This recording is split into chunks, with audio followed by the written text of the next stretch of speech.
Okay, boys and girls, guess what? We're in front of one of my least favorite cars on the planet from a styling standpoint.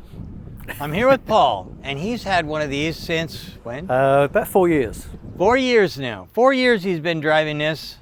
He's taken all kinds of humiliation and whatnot, but 10 years ago, about this time, we tore apart one of the very first ones of these. And I will tell you, although I really think it's ugly, I enjoy driving it. It's got more technology than you can shake a stick at. And quite frankly, it's so far ahead of its time. If BMW would have had a slightly different style of this, I guarantee you they'd be in the lead. And nobody even know how to spell Tesla. So anyways, what we're going to do is we're going to find out what happened to somebody who's been driving this for 4 years. So Paul, take it away. Well, this is my daily driver. It's a 2018 model. It's got the range extender, so it's a small 2-cylinder scooter engine in the back. So by default, if the range gets below 5%, the engine kicks in and gives me an extra 70 miles or so. There's the 33 kilowatt hour battery pack, which is not the biggest, but it's the second biggest. So in the summer, that gives me a range of about 120, 130 miles. The worst it's been, the coldest day is about 80 miles, so it's very much affected by temperature. There's a daily driver. It's a great commuter car. It's got a super tight turning circle. It's comfortable. There's a big glass house, so you've got great visibility all around. It's easy to park. And as Sandy said, it's full of technology. It's obviously a showcase for the BMW back in 2014 when it was launched. This is the revised model, so it's got revised faces at the front, got different turn signals, things like that. And they probably did a few things under the skin as well. But it's a great commuter car. It does what it says on the box. You won't want to drive it cross country, but I drive it to and from work, groceries, whatever, and it's perfect. So let me ask you a question, because we bought the extended range, and that's the one we tore to pieces. Everybody drove the thing because I was out of town or something like that, and they left it with pretty much nothing left on the battery. I hit the accelerator, and that's when the pup engine took off and scared the living daylights out of me. Did they do anything about toning down? No. How noisy it was? The exhaust is like this long. It sounds horrible when it's running. Yeah. First time it kicked in when I was driving it, I thought, well, the guy behind me's got a muffler problem. It sounds horrible. And it does, like once a month or so, it will do a maintenance cycle, so it'll run for maybe 10 minutes just to get the oil moving, stuff like that. So it does kick in every so often. But you mentioned regen. This has got, you can't adjust the regen on this, regenerative braking. It takes a little while to get used to it, but now if I jump in my wife's car, which is a regular ICE vehicle, you take your foot off the gas pedal and it doesn't slow down, it's like, whoa, it's weird. What's wrong? Yeah.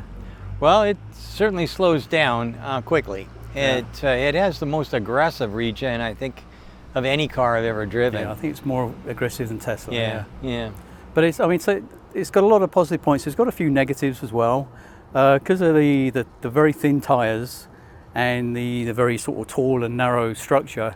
On the freeway at speed, it gets a bit jittery as well, and it's got very fast steering, which is one point I don't like. It's got a bit of stiction center, and then you've got to be correcting all the time as you're going on the freeway, which I don't like. Really? But apart from that, everything's really good. The ergonomics of it are great. It's comfortable seats, fit baby seats in the back, kids, whatever, and it works. So, you don't mind this. You actually like the styling of this thing. I like unique looking cars. I mean, you can spot this in a parking lot, right? Because it's a little bit above everybody, and everybody's normally staring at it as they walk past it. So it's unique. I like it. So what do you think would have happened if they would have styled this like a BMW instead of whatever this styling is here? I heard that these guys all got sacked. I don't know if that's true. Yeah. Wow.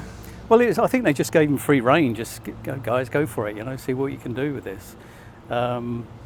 If they started it like a more conventional vehicle, it probably would have sold a lot more. I don't think it was a big seller for BMW, certainly not in the States.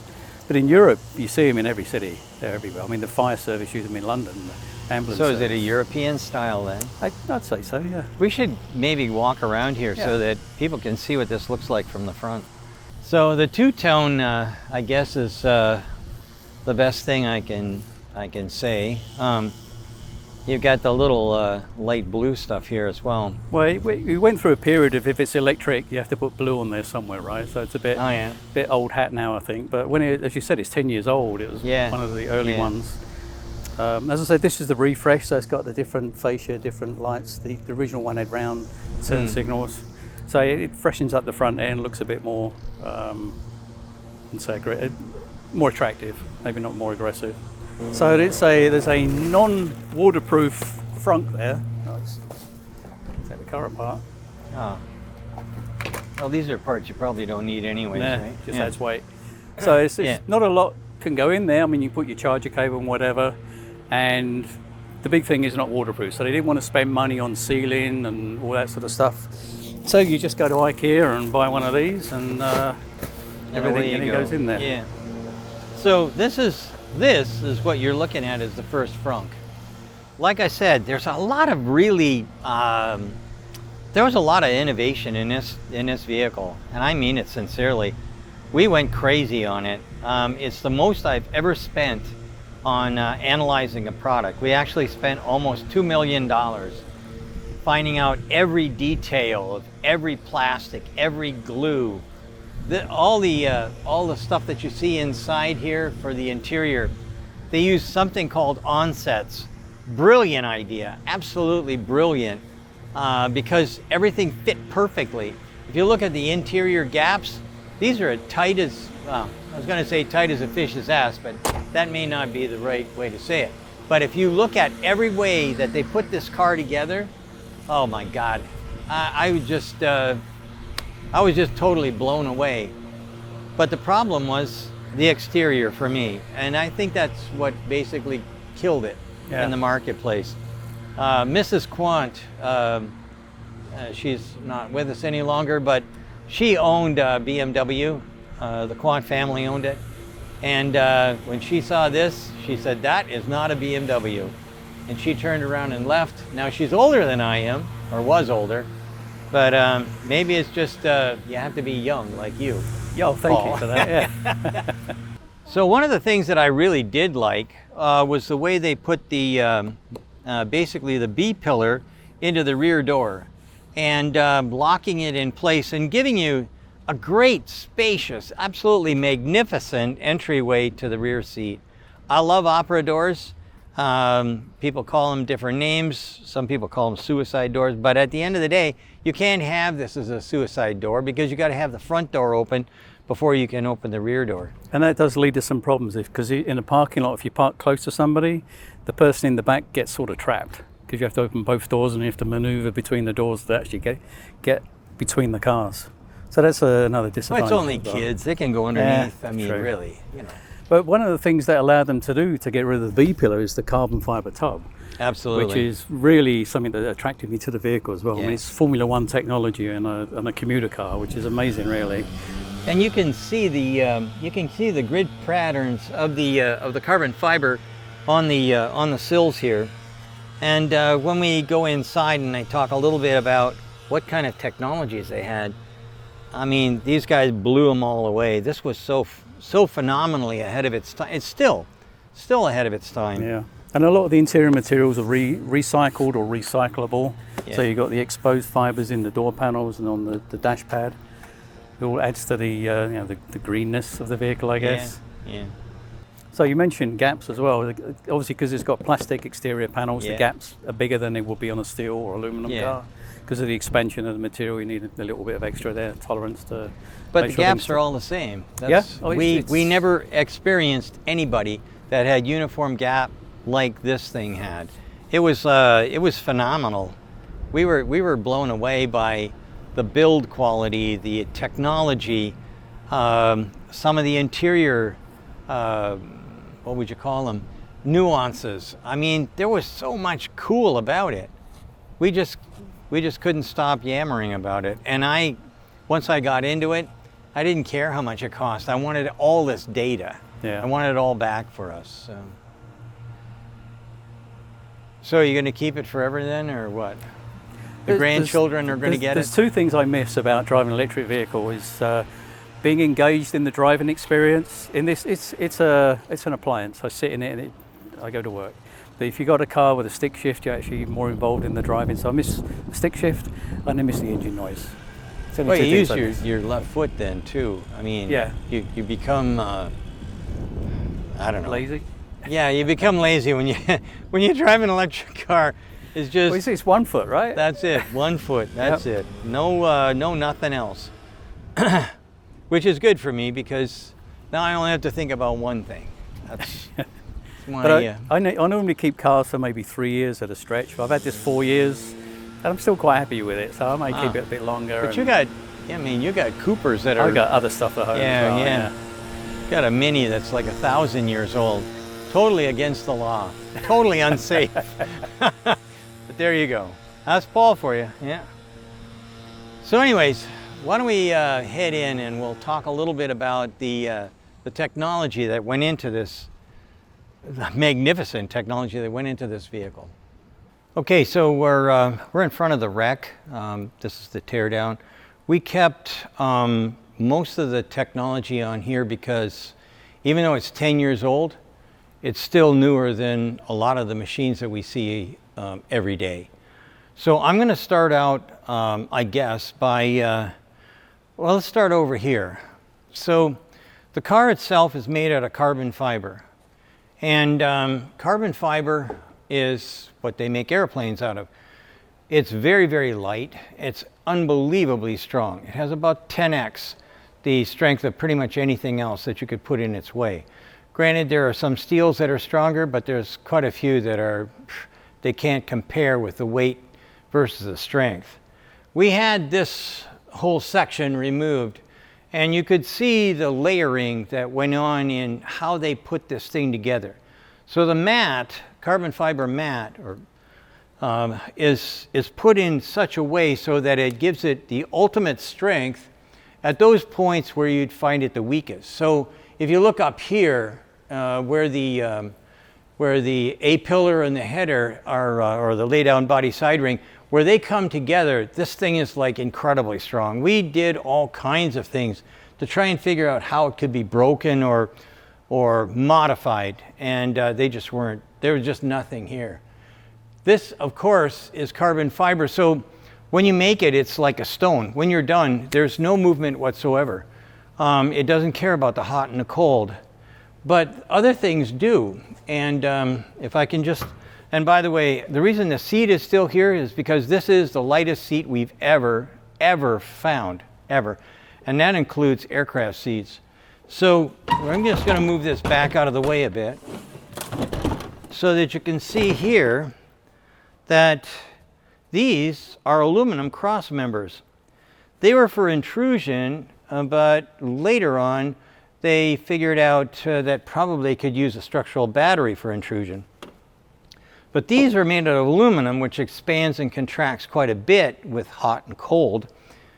But here, there's no movement. You have a stone and basically a rubber band. How did they make that happen? It took us a long time to figure out how BMW, with their magic materials, made it so that this product and this product didn't fight each other or crush each other. The engineering here is astounding, absolutely astounding. Now, if I can get a chance to look at some of these things, you'll see that there's some insets. See these? These are put in as you're manufacturing the structure. These great big giant carbon fiber pieces. But there are other things that have to be put on later, because if you put them on right away, or if you put them on as you're making the carbon fiber, there's a good chance that you could break them.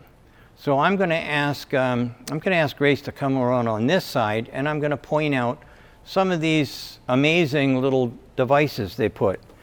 These are called onsets. They're basically glued onto the vehicle.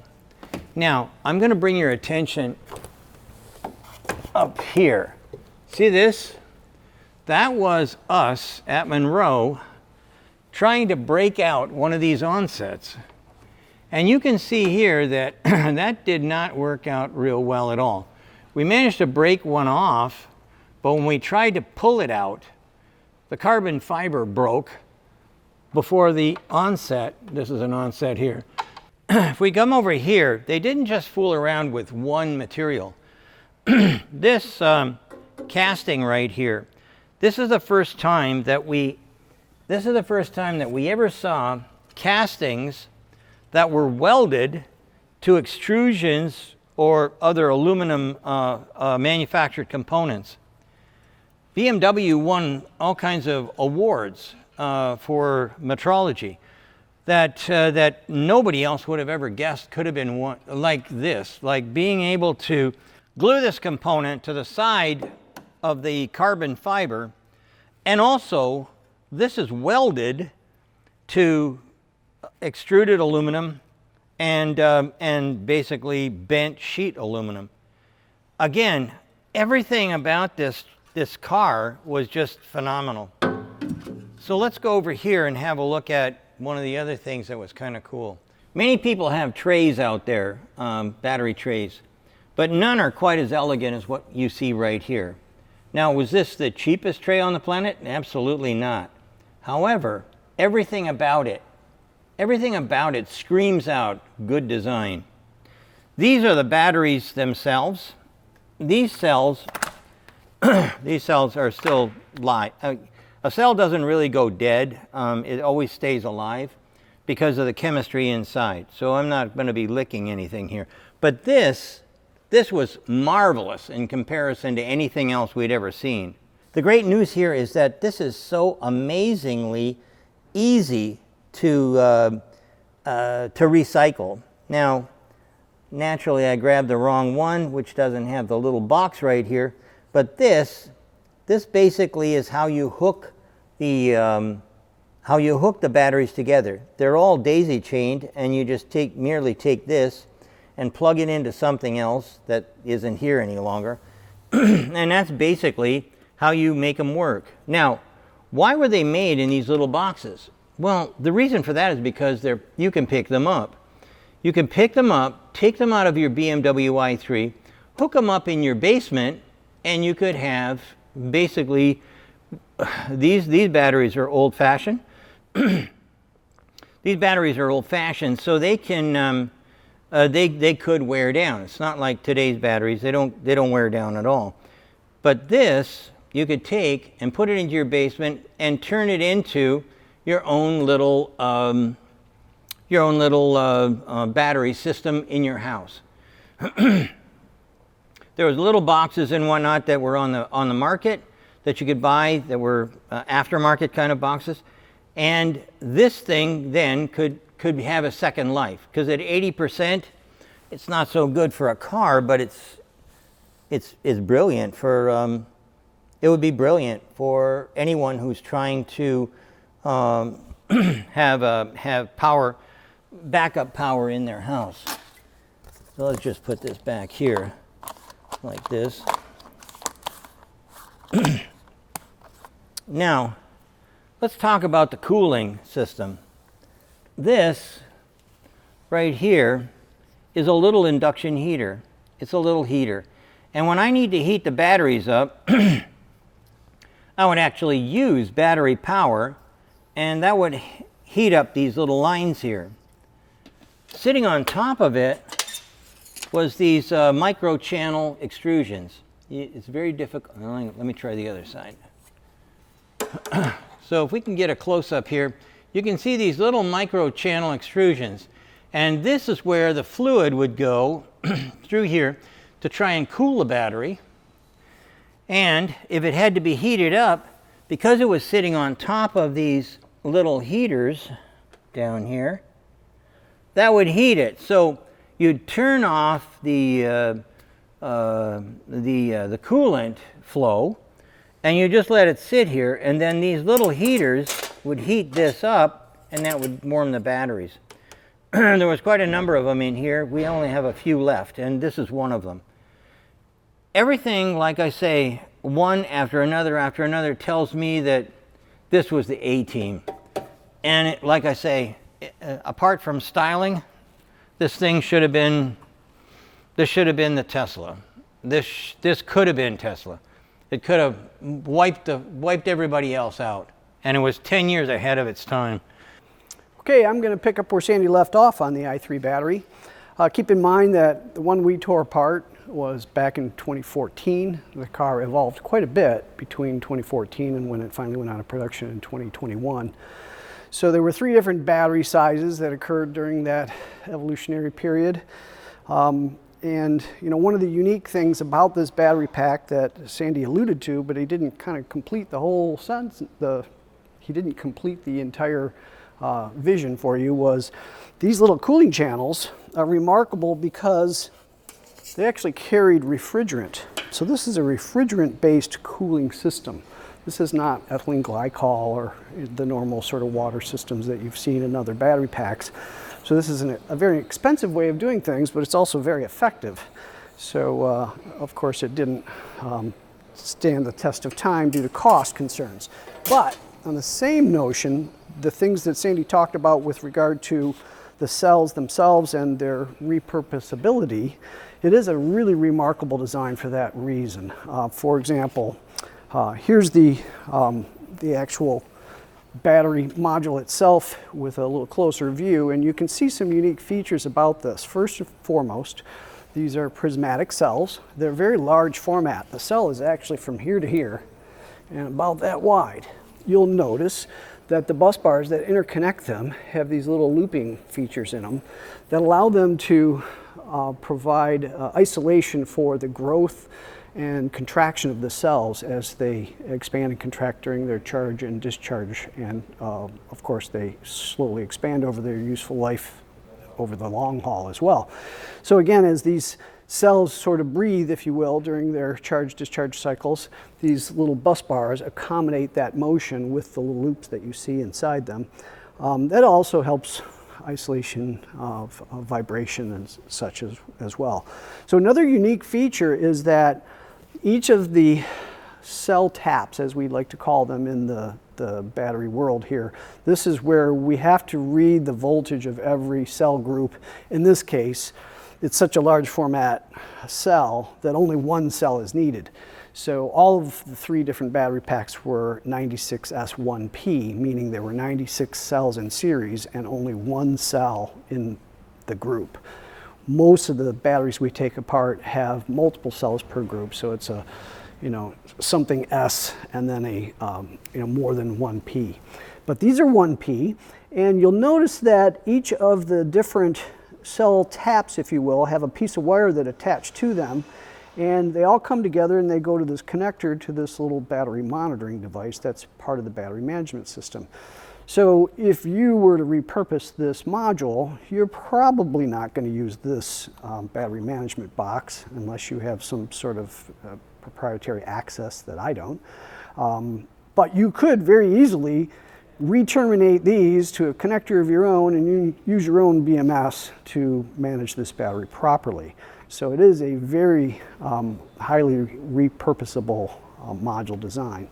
Now that said, the first one, and that's the one we're looking at here, was a 60 amp hour cell. It's a pretty big cell if you look at it, but it also shows some evolution, if you will, because the next iteration came out in about 2017, and that 2017 had a 94 amp hour cell. So they were able to fit that in this same sort of structure with a much larger capacity cell. These are 60s, the next gen was a 94. And then again in 2019, they changed it a third time and it became a 120 amp hour cell. So my little cheat sheet here that I keep tells me that that resulted in a gross energy of about 21 kilowatt hours for this guy, collectively for the pack. And then we had 32.9 or so for the 94 amp hour cells. And then ultimately we got to a 42 kilowatt hour factor for the 120 amp hour cell. So again, they were able to contain these batteries in the same sort of overall footprint over 3 different iterations of major evolution. And another feature that Sandy would have liked to have showed you, but he didn't know that I knew where there was a second one of these modules. So here I'll show you the simple way that they interconnect with one another. If you just simply take this connector and plug it in here, now I've connected these two modules in series. This one would do similarly to the next one and the next one and the next one. So what that does for you is it gives you the ability to put this array, which is 12 cells, or what I would call 12S1P, in series with another 12S1P for 24S1P. And if you expand that out to enough modules, you'll get to the pack design that they created. So another interesting feature of this vehicle was that through this evolution, it remained extremely lightweight. As a performance enthusiast, I look at this carbon fiber and aluminum chassis as this platform for modifiers like myself for the foreseeable future. And the battery's a huge part of that. So it's a lightweight platform. This vehicle, when it was launched with that 60 amp hour cell, when it was just the BEV, this was 2,600 pounds. How many cars have you seen with 2,600 pounds? I had a Chevy Vega that I used to drag race back in the day, and with the V8 engine, I had about 2,800 pounds. So yeah, this is a remarkably lightweight platform. And when it got to its heaviest with a 120 amp hour cell, with the Rex, it was still under 3,200 pounds at 3,110. So that is a remarkable lightweight platform when you think about the very heavy weights that we've achieved with battery electric vehicles of today. Here's one, even with a range extender, that ended up with much, much lighter weight than anything we see today. So with that, I want to point out a couple of other different things. They were able to keep the cell count the same between the three different iterations of batteries. So the 60, the 94, and the 120 were all 96S1P, as I mentioned, and they all had the same basic configuration internal. So that said, that's about what I have to say about these batteries, other than the fact that this is a relatively small footprint as battery packs go. It was one of the downsides of the vehicle where it didn't ever have enough range for anyone, and I think it was just a vehicle ahead of its time, because nowadays less range is something that's not so unattractive, because people realize these vehicles can be a second car, something that's used for around the town and things like that, not as a main vehicle. And now that you can buy one of these things that are 10 years old for probably under $5,000 if you look hard enough, yeah, it's a real bargain as it comes to EVs. So way ahead of its time. You know, it's kind of an unfortunate consequence of its high technology content. So there you have it. Okay, another thing about this battery module is that you can see it has an aluminum structure that holds it all together. It serves a couple of different purposes. The biggest one is that it provides a compression force against all these cells. So yes, a prismatic cell does require a little bit of compression to its sides, and these big aluminum end pieces are providing that force. You'll see that it's a welded construction. If you were to take a die grinder to that to try to cut it open, you're going to be taking some big chances in your hands, because cutting through that aluminum into the cell would certainly cause bad things to happen that you may regret. So please don't do that. I would certainly recommend, if you ever reuse the module in its entirety. Don't try to extract the cells from it.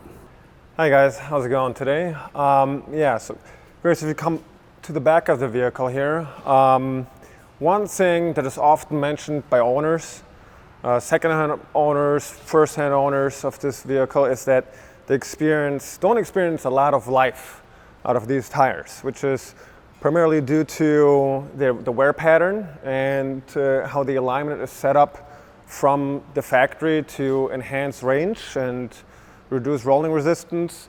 That in itself wouldn't be so bad. However, in order to make this a very efficient wheel and tire, these are very, very narrow, right? So in the front, I think, Paul, correct me, they're 155s, and the rear is 175?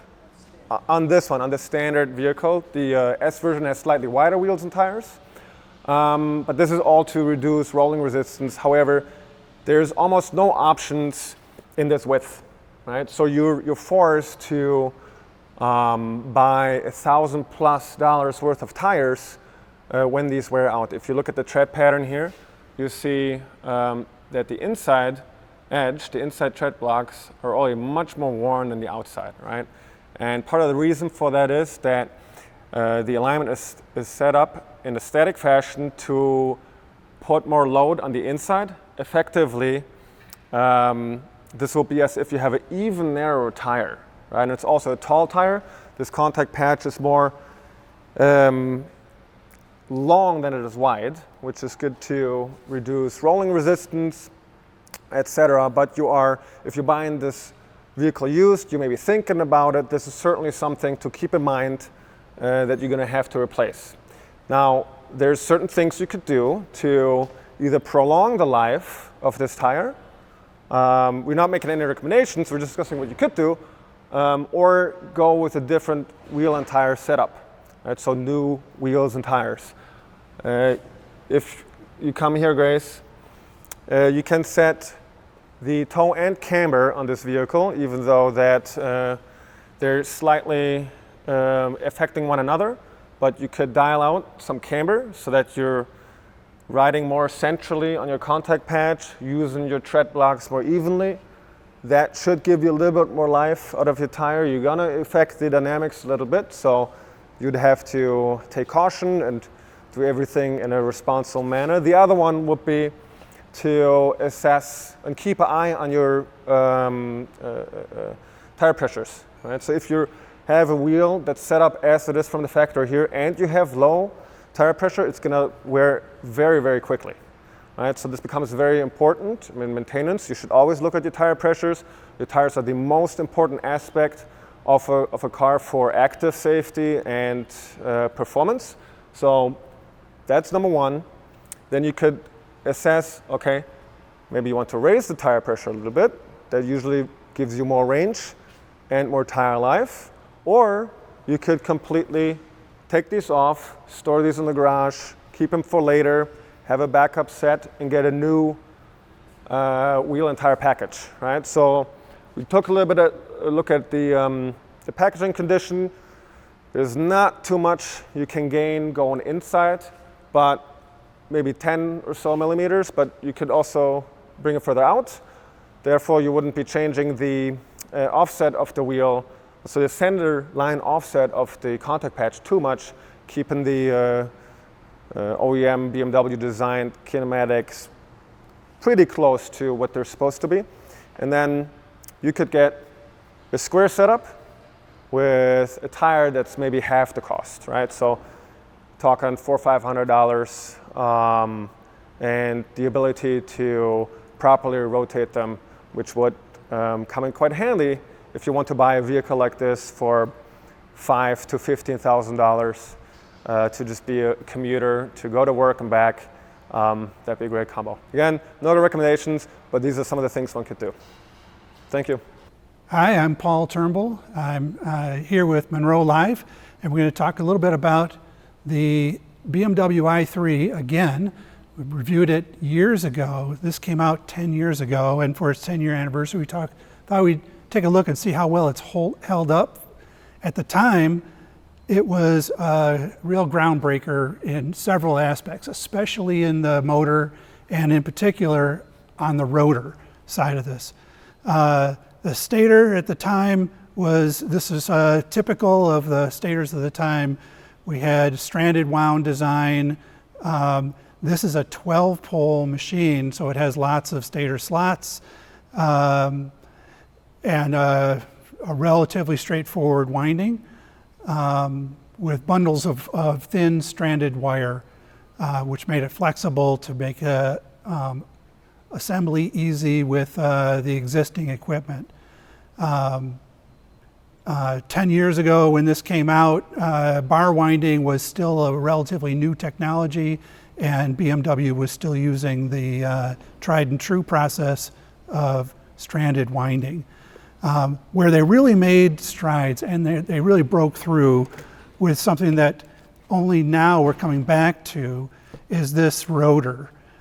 This is an interior magnet PM machine, but they've used a surprisingly small amount of rare earth neodymium magnets, with only 2 magnets per pole. This is using roughly half of the magnet material to give them the full power that they were looking for. This motor, 10 years ago, was released, made 197 horsepower and 184 pound-feet of torque. This is only one section of the rotor, so they were already using segmented rotor laminations and multiple magnets stacked along the length to reduce losses. They made this rotor exceptionally lightweight and low inertia. And when you're spinning this through a gear reduction, the inertia of the rotor is magnified by that gear reduction. And every bit of weight that you have in the rotor is just like throwing lead in the trunk. That has to be accelerated every time you hit the gas and hit the accelerator. So by eliminating the mass on the inside of this rotor, they did a great job of reducing weight. These slots around the outside are not for reducing weight, but instead what they're doing with these slots is a magnetic trick to amplify the magnetic field so that they can get torque from what's called reluctance torque, in addition to the torque that they get from the permanent magnets. So this motor, an interior magnet PM machine, has two ways of making torque. First through the permanent magnets, and second through reluctance torque. And these slots help them achieve that. And let me try to go into some depth, and if you don't mind, grab your coffee, I'll wait, because we're going to go a little deep into exactly why putting these slots in gives you extra torque. So if you're ready, here we go. These slots, depending on the direction of the magnetic field, so if the magnetic field is going in directly opposite the magnets, so if you energize the stator, it produces a magnetic field, it drives the magnetic field directly across from the magnets, then it has to go through in order to go from one pole to the other and back into the stator. The flux goes around in circles. It would have to go either directly through the magnets, which is a tough path for the magnetic flux, or it has to go across these gaps, which also is a tough path for the magnetic field. So the magnetic field has a hard time going directly through the magnets. Instead, if you put the magnetic field between the magnets, now the magnetic field can follow the lines of steel very easily and go right around in a quick loop back into the stator. So they've provided a very difficult path to go through the magnets and a very easy path between the magnets. And that difference in the magnetic field path means that when we do put the magnetic field in, somewhere between directly over the magnets and directly between the magnets, a portion of the magnetic field wants to be pulled towards the steel. And that produces a torque that's independent of the torque that you get from the magnets. So even if we took all of the magnets out of this, with this geometry and these gaps in the steel, the way they're arranged like this, you would get almost a third of the torque that you get from the total. So of the 184 pound-feet of torque, almost 80 of it comes from this this alignment of magnetic field with the steel, so-called reluctance torque. And so this is the trick that they were using. It's a great design from 10 years ago that minimizes the need for rare earth magnets and maximizes the torque that you get from the magnets that you have. So that's really helpful and was very forward-looking from a design 10 years ago. And I really want to applaud the engineers at BMW for putting that into their design. And only now are other manufacturers doing similar things to improve the torque of their motors and minimize the expensive rare earth, which potentially could have some sourcing issues because it's mostly mined in China. So great application of forward-looking design, and it's one of the things that we wanted to really highlight about this BMW i3 on its 10-year anniversary. So anyways, that's a little quick technology review. We still sell the reports on this, and if you're interested, you can buy it. And inside is all the different materials that are used, all the different cross-hatching, the adhesives, the names of the manufacturers for the adhesives. It's, like I say, it's the most comprehensive of all the different vehicles that we've ever done. The little electric motor was brilliant. The only thing I didn't like was the two-cylinder engine, which was very noisy and wasn't designed by BMW either. So it didn't do me any favors. But everything else in here, just to die for. Anyway, thanks for watching, and stay tuned to Munro Live for more stuff. Thanks so much. Bye.